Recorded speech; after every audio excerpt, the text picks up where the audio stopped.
Барлықтарыңызға қайырлы күн. Менің талқылайтын тақырыбым ДНК құрылысы. ДНК құрылысы жайлы өте мол мәліметтерді қазір талдап беретін боламын. ДНК бұл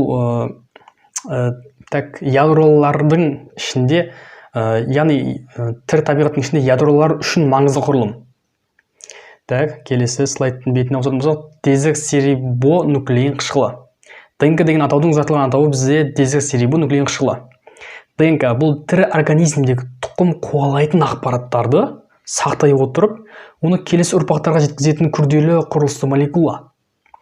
Денеміздегі қай жасуша қандай құрылымда болады, бұның барлығы ДНК-да жазылған. Біздің ДНК-мызда бар.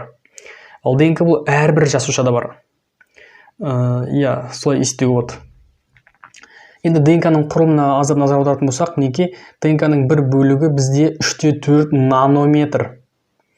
Бұл өте ұсақ өлшем, тым кіші өлшем. Ал бір нуклеотид пен екінші нуклеотидтің аралығы бізде 3-4 нанометр. Осы бір тұста аздап қателесіп қалдым. Бір нуклеотид пен екінші нуклеотидтің арасы негізі 3-4 емес, 3,34 нанометр. Енді мына жерде үшінші бір өлшем бар. Бізде спираль пішінді ДНК-мыздың бұл 1 нанометр деген өлшем. Бұл нанометр бұл нені білдіреді? Бұл бізде спиралды жоғарысынан қарайтын болсақ, бізде ол шеңбер пішінде болады. Шеңбердің ортасы бізде центр екені белгілі. Центрден шеңбердің қабырғасына дейінгі арақашықтық бізде бұл шеңбердің радиусы. Сол сияқты бұл да бізде ДНК-ның спиралының радиусының өлшемі бізде 1 нанометр. Кішкене болсын түсіне бастадық. Келесі бізде ДНК-ның ашылу жайлы айту дейік. ДНК-ны кім ашты? Фридрих Мишер дейтін швейцариялық биохимик 1968 жылы жасуша ядросында ақуыздардан басқа қосылыстар болатынын анықтаған. Жалпы бізде органикалық қосылыстар бізде 1968 жылға дейін үшеуі деп есептеліп келген. Көмірсу, ақуыз және майлар. Осы органикалық заттар бар деп есептеді. Осы 1968 жылы Фридрих Мишер деген ғалым анықтағаннан кейін органикалық заттардың саны 4 болды. Төртіншісі бізде нуклеин қышқылы болды. Неліктен нуклеин қышқылы? Бұл затты Фридрих Мишер атты ғалым оны ядродан тапқан.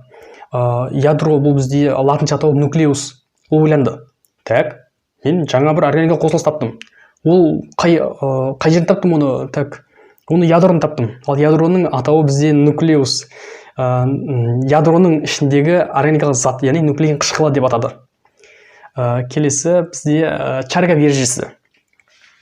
Чаргав ережесі бұл бізде 1940 жылдың аяғында америкалық биохимик Чаргав әртүрлі организмдердің ДНК-ларын талдады. Ол өте көп. Өте көп организмдердің ДНК-сын талдады. Мына жануардың ДНК-сына мынандай заңдылық. Мына бір организм ДНК-сына мынандай заңдылық. Әрқайсы заңдылығы почти ұқсас. Сондықтан бұл нақты бір ереже. Барлық ДНК-да болатын ереже деп бекітті. Ол бізде аденин мен тимин және гуанин мен цитозин негіздерінің молярлық мөлшері тең екендігін дәлелдеп шықты. Бүкіл организмде бүкіл ДНК-ларда азотты негіздер тең болып келеді. Аденин тиминге тең. Аденин қанша болса тимин сонша. Гуанин неше болса цитозин сонша. Бұл Чаргав ережесі. Чаргав дейтін ғалымның тапқан ережесі. Заңдылығы деседі болады. Келесі бізде ДНК-ның құрылымы. Мына жерде анимацияға назар аударатын болсақ, ДНК-ның қандай спиралды формада болатындығын анық көре аламыз. Бәрі керемет тұр. Енді құрылымда нелер бар бұл бізде ДНК-ның? Негізгі құрылымдық бірлігі бізде 3 бөліктен тұрады. 3 бөліктен тұрады. Жалпы ДНК нуклеотидтен тұрады. Ал нуклеотид 3 бөліктен тұрады. Осылай түсінейік. Нуклеотид бірінші бөлік бізде дезоксирибоза. 5 көміртекті қант. Келесі екіншісі бізде екі түрлі негіздер бар. Жаңа айтып өткендей, Чаргав ережесіндегі негіздер. Олар пуриндік негіздер және периминдік. Пуриндік десе бітті, бізде аденин мен гуанин есімізге түсу керек. Периминдік негіздер десе бізде цитозин мен тимин есімізге түсу керек. Үшінші бізде нуклеотидтің бөлігі бізде фосфор қышқылының қалдығы. Мінекей ДНК-ның негізгі құрылымы осындай. Келесі бізде жаңа азот негіздер бізде аденин, гуанин, тимин, цитозин, урацин. Негізінде азот негіздер 5. Бірақ оның төртеуі бізде ДНК-да кездеседі. Аденин, гуанин, тимин және цитозин. Ал РНК-да ол да нуклеин қышқылының бір түрі. РНК-да аденин, гуанин бар және цитозин, урацил бар. Демек, ДНК-дан айырмашылығы РНК-ның ДНК-да бар тиминнің орнына урацил келіп қосылады. Урацил. Азот негіздері осылай. Келесі бізде нуклеотидтің құрылысы. ДНК-ның негізгі құрылымдық бірлігі 3 бөліктен құралған нуклеотид. Және айтып өттік, нуклеотид 3 бөліктен тұрады. Азотты негіз, бұл негіздер. И дезоксирибоза және дегенде бұл жерде дезоксирибоза бұл бізде қанты негіз. Келесі үшінші құрылым бізде фосфор қышқылының қалдығы. Құрылысы осындай, мінекей ортада тұрған бұл бізде рибоза, жасыл түсті кеңістікте бұл азотты негіз, көк түсті кеңістікте бұл фосфор қышқылы. Фосфор қышқылының қалдығы дәлірек айтқанда, келесі рибоза мен дезоксирибозаның 5 көміртекті қанты. Бізде рибоза деген нәрсе, рибоза и дезоксирибоза атауы ұқсас. Бірақ дезоксирибозада айырмашылық неде екенін анықтау үшін біз бұлардың атауына мән берсек болады. Дезис деген кем деген мағынаны білдіреді. Окси деген бізде оксид деген мағынаны білдіреді. Дезоксирибоза.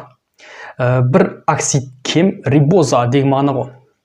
Мына жерде енді маңызды нәрсе нуклеин қышқылдары екіге бөлінеді. Бізде нуклеин қышқылдары ДНК және РНК.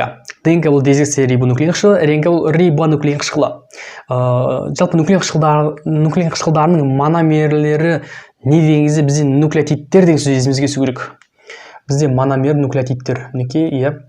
Келесі ДНК нуклеотидінің, ДНК нуклеотидтерден тұрады. Нуклеотидтердің саны 4-еу. Жаңа айтып аденин, гуанин, цитозин және тимин. Дезоксирибоза және фосфор қышқылы қалдығы болады. РНК-да да тура осындай. Бірақ мына жерде күлгін түсте белгіленген бізде тимин деген нәрсенің орнына, тимин деген азот негіздің орнына бізде урацил болады. Ал сонымен қатар рибонуклеин қышқылының өзіндік ерекшелігі, жарайды, оны қатты тоқтамай қойын, менікі ДНК ғой. Келесі ДНК спиралдарының айтпаш бірдеңе түсіндірмей кеттім. Мына жерде дезоксирибоза бұл бізде бір оттегі кем. Байқасаңыздар, мына жерде ең астыңғы бөлікте бізде мына жерде сутек біреу тұр. Ал мұнда қазір рибозада бұл бізде оттегі бар, мінекей. Бір оттегі артық. Артық дегенде бұл негізі қалыпты норма. Сәйкесінше бір оттегі кеміді, бұл бізде дезоксирибоза пайда болды. Немесе дезоксирибозаның құрылымы осылай болды.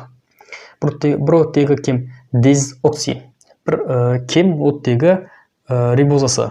Бір оттегі кем. Дезоксирибоза болады. Келесі бізде, енді бұл аса маңызды мәліметтер. Бізде ДНК қос спиралда болады дедік қой. Сол қалайша қос спиралда құрылымда болады? Бұл құрылымға не әсер етеді? ДНК-ның әрқайсысы негіздері бір-бірін толықтырады. Аденинге әрдайым тимин байланады. Спиралдың мысалға, спирал деген екі тізбек. Бірінші тізбекте нуклеотидтерде аденин тұрса, оған қарама-қарсы екінші тізбекте бізде тимин тұрады. Сәйкесінше гуанинге әрдайым цитозин. Тимин болса аденин, аденин болса тимин байланады, гуанин болса цитозин байланысады. Және цитозин болса гуанин байланысады. Келесі, бұл негіздер бізде ДНК спиралының өзегінде бір-бірімен кездеседі. ДНК спиралының өзегі деген бізде жаңа шеңбер ретінде қарастырдық қой, шеңбердің ортасы бұл бізде центрі. Спирал жоғары жақтан қарайтын болса, спиралдың ең ортасы центрі. Ол бізде айтып жатқан нәрсе, өзегі деген бізде центр деген сөз ғой. Центрінде бір-бірімен кездеседі. Әр тізбектің негізі әр нуклеотидтің дезоксирибозасы мен фосфат тобынан жасалады. Келесі 5-ші рибозаның көмірсуы нуклеотидтің фосфат тобына ковалентпен қосылады. Қандай байланыспен қосылады дегенде бізде ковалентпен қосылады деген сөз есімізге түсу керек. Бір нуклеотидтің фосфат тобы келесі нуклеотидтің рибозасының үшінші санына байланысады. Сутек байланыстар спиралдың формасын тұрақтандырады.